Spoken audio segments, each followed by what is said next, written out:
All right. Well, it finally happened. They killed minimum wage. Well, they passed the stimulus bill. Um, after the first one failed because the Democrats pretty much decided we're not going to spend any of our political capital trying to get people to support this. So they basically let the first bill fail. That bill included $15 minimum wage. Passed this one. So I mean, here you got your New York Times article here. Um, a guide to where the $1.9 trillion is going. So the bill would give $14 stimulus checks, as I've talked about on this channel. This was originally $2,000 checks, which might seem like not a big deal. That it's like, oh, it's just a $600 decrease. But if you ran on this as like a cornerstone of your campaign, like we're going to give everybody $2,000 checks, which Biden did, and by extension, tons of senators and other, Democratic elected representatives across the country were running on that. In this last election cycle, they were all saying we're going to get you this $2,000 check. Didn't happen. You're going to get $1,400. Plus, it's going to be means tested, as it says right here. Individuals making under $75,000, married couples making more under 150K would receive it. So, I mean, that's still most Americans, but you're cutting off a huge chunk of people there. $300 a week boost. This was supposed to be $600, by the way. Joe Manchin wanted to lower this even further to 200. Thank God that didn't happen. But I mean, you know, $300 a week. That's okay. Say what you will about that. Child tax credit becomes more generous. Okay, that's good. Affordable Care Act. So here's the interesting part of this article. This is the part that I actually want to read. Only one thing missing. So, as part of the stimulus plan, Mr. Biden wanted to raise the federal minimum wage, which is now $7.25 per hour, to $15 per hour. Side note, it should actually be like $23 if wages were consistent with productivity, but that's clearly not going to happen. So we'll advocate for 15 for now. The stimulus bill passed by the House would increase the wage $15 per hour by 2025. Okay, so we got to wait 4 years. But the Senate parliamentarian said the provision violated the strict rules that Senate Democrats had to follow to pass the bill through a special process that shielded it from a filibuster and allowed it for its approval with only Democratic support. A vote in the Senate on Friday to add the wage increase back to the bill failed. The Senate bill also dropped. Okay, so this is some infrastructure projects that they cut out. This sucks that they cut these out, but the focus here is losing this $15 minimum wage battle, which we didn't actually lose. They were just trying to convince you that we did. This Senate parliamentarian is not an elected representative. This is basically an advisor to the Senate to tell them, hey, make sure you're following the rules here. They are under no obligation to follow the rules set by the Senate parliamentarian, because once again, this is not an elected representative. It's up to them, to decide what they're going to vote on. And they chalked up the whole thing failing to this and to the two Democratic senators who are, more on the conservative side, who wouldn't support the bill. Joe Manchin, and I forget the name of the other woman, but Joe Manchin was the big, kind of issue here that they kept stressing. Joe Manchin, Democratic senator from West Virginia, coal country, didn't support this, but like I said, they didn't use any political capital to try and get him to support this bill. There is this thing called log rolling, which is when you're like, in politics, you're like, okay, you do this for me, I'll do something for you. And that's pretty much how the system works, right? And that's not something that Joe Biden and Kamala Harris are unfamiliar with, because that's what they were doing to try and get Near Tandon approved, as a lot of White House insiders and Washington insiders, noted. They they were pulling out every strategy in the book to try and get Neera Tanden um, confirmed as the OMB director. Not any of that same energy applied towards trying to get this $15 minimum wage. Why? Well, it's not obvious to you yet. It's because they're not actually answering to their constituents. They're answering to their corporate owners. When I say they, I'm talking about, the current administration.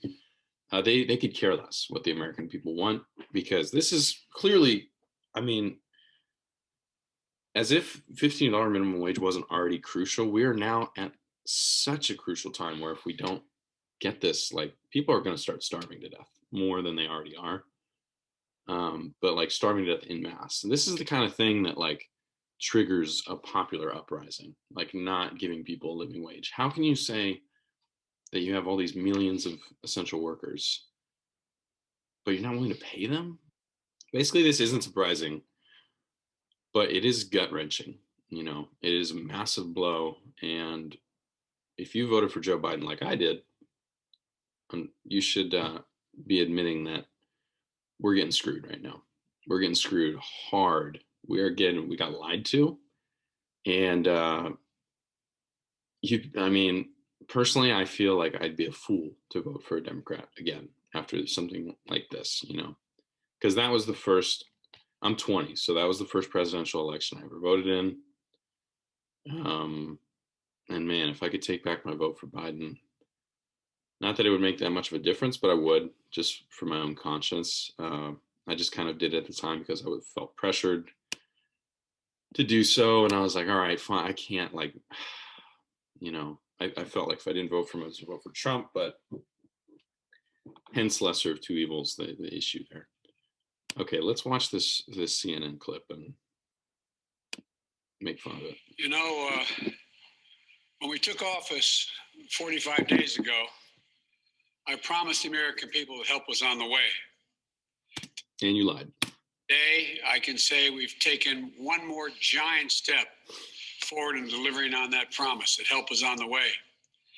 I want to start off by thanking the Vice President, but I want to thank all of the senators who worked so hard to reach a compromise, to do the right thing for the American people during this crisis, and voted to pass the American Rescue Plan. It obviously wasn't easy. It wasn't always pretty, but it was so desperately needed, urgently needed. I also need to say a few words about the majority. Okay, can I just point out the fact that it's interesting that he literally, it's pretty clear he can't talk without reading off the teleprompter. Are we going to talk about that? Like the amount of op-eds that were written while Trump was president about, his mental capacity and like the ability to speak coherently and present himself was insane. I haven't seen anything about that, regarding Joe Biden after he's been elected. But anyways, that's a whole nother thing. This guy's got dementia. Chuck Schumer, who I spoke with many times in this and again this morning. I served in the Senate, as you all know, for many years. I've never seen anyone work as skillfully, as ably, as patiently, with determination to deliver such a consequential piece of legislation that was so urgently needed as the American Rescue Plan. Chuck Schumer, Senator Chuck Schumer. When the country needed you most, you led, Chuck, and you delivered. Neither I nor the country will ever forget that. And small businesses closed unnecessarily. Millions of people out of work through no fault of their own. I want to emphasize that. Through no fault of their own. Food bank lines stretching for miles. Did any of you ever think you'd see that in America? In cities all across this country? What? Families facing the threat of eviction. This nation has suffered too much for much too long. But I still won't cancel student debt. Everything in this package is designed to relieve the suffering and to meet the most urgent needs of the nation and put us in a better position to prevail. Starting with beating this virus and vaccinating the country. The resources of this plan will be used to expand and speed up manufacturing and distribution of vaccines so we can get every single American vaccinated sooner than later. I believe we'll have enough by the middle of May to vaccinate. It's going to take longer to get in their arms, but that's how much vaccine we'll have. Because of all the funding, we'll be able to hire more vaccinators, set up more vaccination sites to get the country in a place to get back to normal. Okay, to give credit where credit's due, I will say this administration is doing a better job administering, vaccines than Trump was. Trump, like, for the amount I talk trash about the Democrats now because I feel like that's where my energy is best spent. But like, this is kind of, obviously both administrations are pretty incompetent, but this is underscoring just how incompetent Trump was. Like, they really had no idea what they were doing. So, I will say they're doing okay on that, but that kind of pales in comparison to the sheer amount of things that they've failed on simultaneously. Plan will get checks out the door starting this month to the American people who so desperately need the help. Many of whom are lying in bed at night, staring at the ceiling, wondering, will I lose my job if I haven't already? Will I lose my insurance? Will I lose my home? And the answer is yes, you will. 5% of American households will get direct payments of $1,400 per person.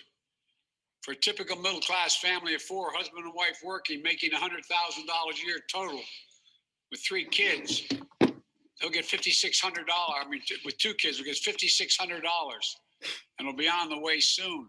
That means the mortgage can get paid. That means the child can stay in community college. That means maintaining the health insurance you have. Yeah, for one more month until you actually go bankrupt. It's going to make a big difference in so many lives in this country. No, it's not. Unemployment benefits will be extended for 11 million Americans who've lost their jobs. And last night, again, we're lying in bed thinking, my Lord, I'm going to lose my unemployment insurance in a week or so. It's about to expire. Schools are going to have the resources they need to open safely. States and local governments that have lost tens of thousands of essential workers will love that buzzword, essential worker. They love saying that, don't they? They are. No one disagrees they're essential, but clearly we have disagreements on how they should be compensated. Have the resources they need available to them. To those laid off police officers, firefighters, teachers, and nurses, they can rehire. These are essential personnel. Look, the American Rescue Plan lowers health care premiums, food and nutrition assistance. It's hard to believe that 24 million adults and 11 million children, as I speak, in the United States suffer from food insecurity. That means simply they don't have enough food to eat. Did you ever imagine in the United States of America, you'd see lines literally miles long? Is it just me, or is he just like milking the hell out of like the sadness and despair in this city? Like, of course we fucking know what's going on, and we're the ones experiencing it. You have no idea what you're talking about, dude. This is secondhand information that like your advisors wrote on the teleprompter. You're just now reading it and learning this information, and you'll probably forget it in 10 seconds because, like I said, you have dementia. But it's just gross to me how much he's just drilling it. He's like, oh, things are so bad. Things are so bad. Did you ever imagine we'd have lines of people starving to death? Like, it feels really insulting, honestly, truly. Like, right? Like, I talked about last week, manufacturing consent, how media, government, and corporations work together to control our minds. Really important to remember who funds, who funds the major networks. So obviously Time Warner Cable and Ted Turner own CNN. Ted Turner, the billionaire, as you can see here. So if this coverage seems weird to you, that's why. I mean, I guess that was just Biden talking. But if that New York Times article and CNN coverage seem weird, it's corporate sponsored. So that's kind of the thing I'm really trying to highlight lately, is just how much the media is like twisting narratives and actively, deceiving us into thinking that, oh, Biden's, he's not so bad. He's better than Trump, right? Okay. Once again, before before I play this clip, like I said, so CNN, right, owned by Ted Turner, Washington Post, owned by Jeff Bezos. Let's get the Bloomberg opinion since we're just, checking in with all our billionaires. Breaking news at the moment. We are now hearing that the Senate parliamentarian has ruled that minimum wage hike here in the U.S. to $15 an hour is out of order to be included in that Senate relief bill. Now, remember, this was a decision on whether that proposed wage hike could be included in the fast track bill. Democrats are using this budget reconciliation process to pass the bill in a partisan way, and we have already seen some rejections. Two moderate Democratic senators really opposing the wage hike. Well, now it seems that wage hike has taken a fatal blow. Wow. So that right there, I mean, if that was all your information, you just think, oh man, the Senate parliamentarian totally killed this. And like, I guess it's not going to happen, Bummer. So deceptive. This is just as evil as not giving the $15 minimum wage out, is lying to people about what's happening behind closed doors, when they're voting on this. She said it's taken a fatal blow, right? I don't know. This is amazing to me. This is just amazing. Let's watch this. Senator Bernie Sanders is the brand new chair of the Senate Budget Committee, which plays a huge role in passing this rescue package, and he joins me now. It occurred to me, Senator, in your long time in politics, you have championed causes both popular and unpopular. You have been someone who, When the hell has Bernie Sanders championed an unpopular cause? As far as I know, this dude has supported racial justice, Medicare for all, $15 minimum wage, which, does he support it though? I mean, I don't really know. But it's like all this populist, anyways. That's just like a weird MSNBC spin on it where they're trying to make it seem like, oh, he's this crazy radical leftist candidate who has all these wild ideas, but really they're like moderate ideas in every other country in the world. Just think that's an important thing to note there, how they just frame his belief and how he just sits there and he's like, yeah, I'm definitely an outsider. No, you're not, Bernie. Spoke out for bills that didn't get a ton of votes, that weren't polling that well amongst the American public. It does seem to me the Democratic Party and the broad coalition that's assembled truly does have the wind at their backs on this big piece of legislation. Absolutely. I mean, for once, I think we are. Whoa, man. Do you need a glass of water? This guy needs to clear his throat. Okay, that's not the point of why we're watching this, but that kind of struck me. To the American people in this extraordinary time of need. 2020 was probably the worst year in American history since the Civil War. People are suffering. They can't feed their children. They have no income, worried about being evicted. Their kids can't go to school. Mental illness is at a record-breaking level because of all of the anxiety and isolation that people are feeling. And we have presented a comprehensive bill, which is not perfect, but goes a long way to say to working families all over this country, you know what? We hear your pain and we are responding. We're going to get you that $1,400 check for every working class adult. That's a family of four. Except, unless you're making more than 75,000 or 150,000 if you're two adults, then you're not going to get it. But every other working class person will get it. I guess it's still 85%, but that should bother people that it's means tested at all. Everybody should get this money. $5,600 on top of the $600 checks they received last month.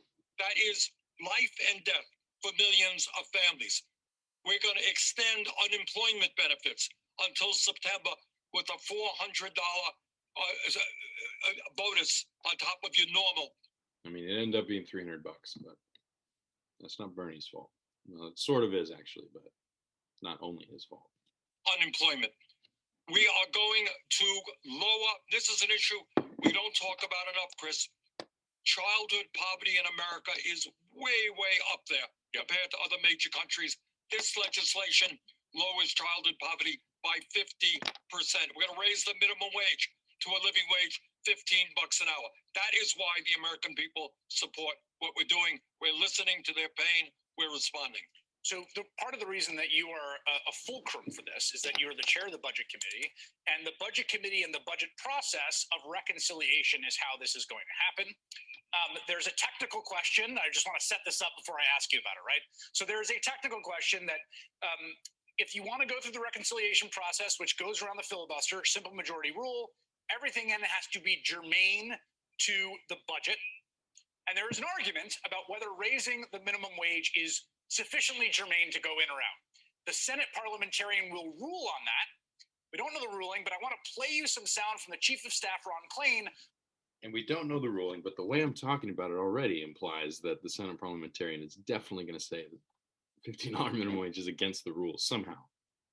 What the White House's approach will be if the Senate parliamentarian says no, you have to cut out the minimum wage part. Take a listen.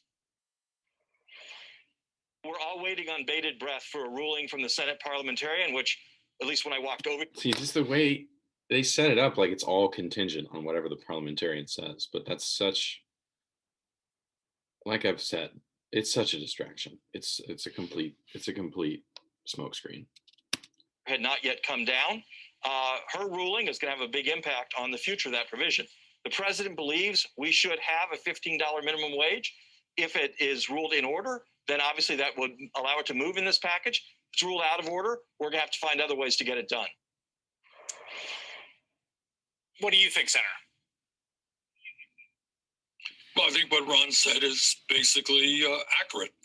And what I want everybody to understand is what the parliamentarian is ruling has nothing to do with the merits of a $15 minimum wage, which is absolutely necessary if we're going to end starvation wages in America.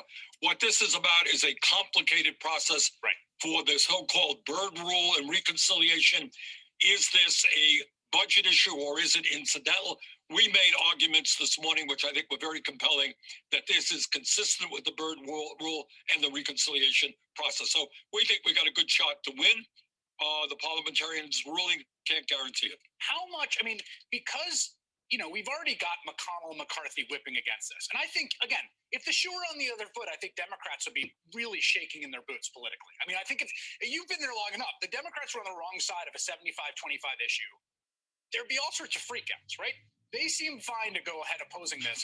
How much cohesion is there in the caucus of Democrats who are going to have to stick together if you don't get any Republican votes? Look, Chris, I'm not going to tell you that when you have 50 people, there aren't 50 different nuances of opinion, including myself. Things in this bill, I don't like. You and Joe Manchin don't agree on everything exactly? Yeah, I think you could safely say that. But I think at the end of the day, every member of the Democratic caucus understands the unprecedented healthcare and economic and educational crises that we're facing today, understands that we have to work with the President of the United States to make sure that he is successful.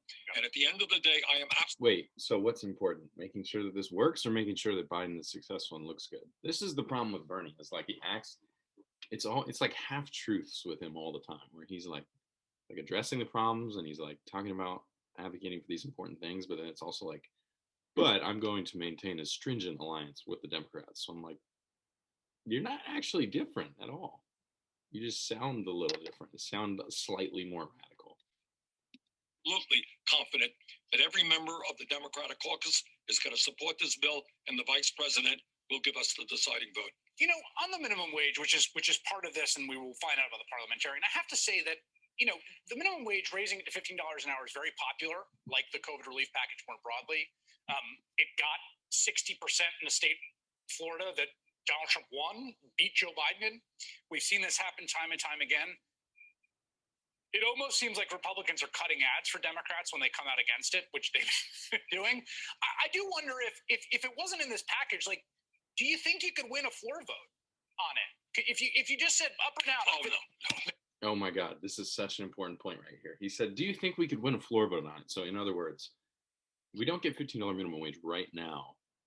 In the future, is it something that we could, propose as its own individual item and pass it that way? And Bernie just instantly goes, no, not going to happen, because everybody knows as an individual measure it, there's no way it's passing. That's why it was so crucial that they put it in this bill, which, you know, people might say, oh, that's pork barrel legislation, you're throwing too much into it. But like, whoever says that is probably paid off by Wall Street. But I mean, this is a really important point here. Like, if we don't get it now, it's never going to happen. Couldn't. No. Okay.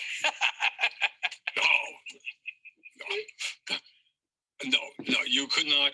As of now, there's not one Republican who will support a $15 an hour minimum. You can't. And what's sad? Yeah. No, I'm sorry, I didn't mean to. Oh, I just what you're saying, just to be clear here, is that if you were in a filibuster world and you need 10 Republican votes, you're saying there's not 10 Republican votes to raise the wage. All right, so classic Bernie finger wag, but there you go. You got your answer right there. Didn't happen, or $15 minimum wage didn't happen because they didn't even try, and it's not going to happen because, well, no. It's true that no Republicans support it. I mean, that's half of the problem. The other half is that you have literally no energy to make it happen from the Democrats. So, you know, they're gonna try and keep diverting blame. I don't know how many times I have to say the Senate parliamentarian has no